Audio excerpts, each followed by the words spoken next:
नमस्ते दोस्तों, अगर आप भी डीमन स्लेयर इन्फिनिटी कासल का वेट कर रहे हैं तो वेट नो मोर। इन्फिनिटी कासल आर्क चैप्टर 1 फिलहाल सिर्फ जापान के थिएटर्स में रिलीज हुई है।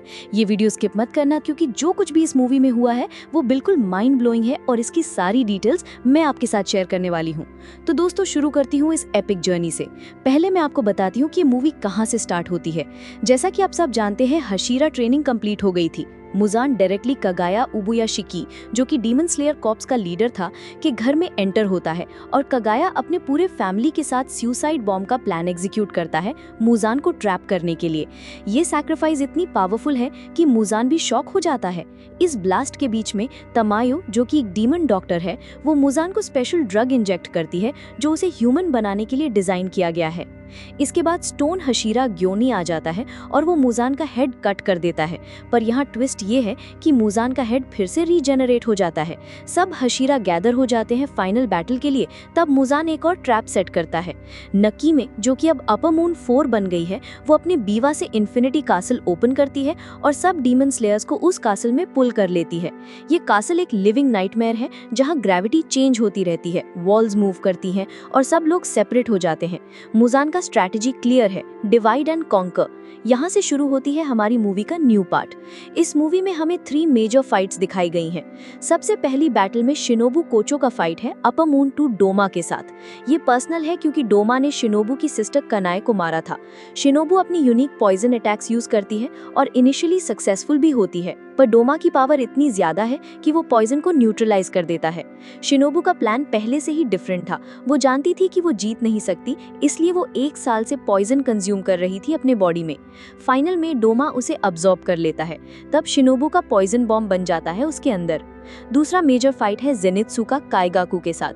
काइगाकू, जो पहले जेनित्सु का सीनियर था, वो अब अपर मून 6 बन गया है। ये इमोशनल है क्योंकि काइगाकू जब डीमन बना तो उनका मास्टर जिगोरो ने सुसाइड कर लिया शेम में।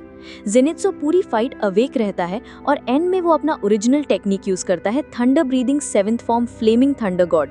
ये टेक्निक उसने खुद क्रिएट किया था और इससे वो काइगाकू को डिफीट कर देता है।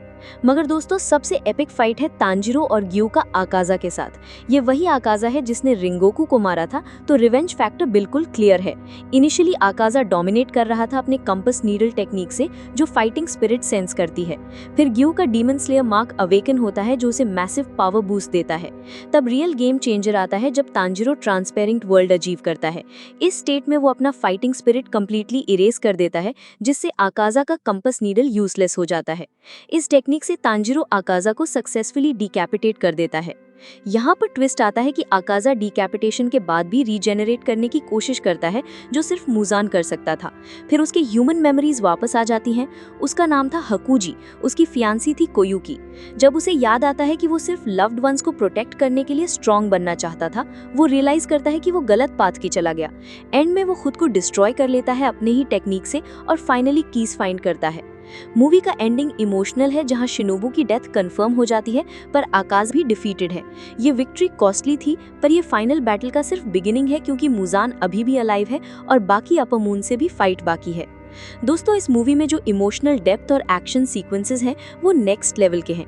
अगर आप डीमन स्लेयर फैन हैं तो ये मूवी मस्ट वॉच है। वीडियो पसंद आया हो तो लाइक कर देना, सब्सक्राइब करना मत भूलना और कमेंट में बताना कि आपको कौन सा फाइट सबसे ज्यादा पसंद आया। नेक्स्ट वीडियो में मैं अगले चैप्टर का ब्रेकडाउन लाऊंगी जहां मुजान का रियल पावर रिवील होगा। तब तक के लिए सायोनारा।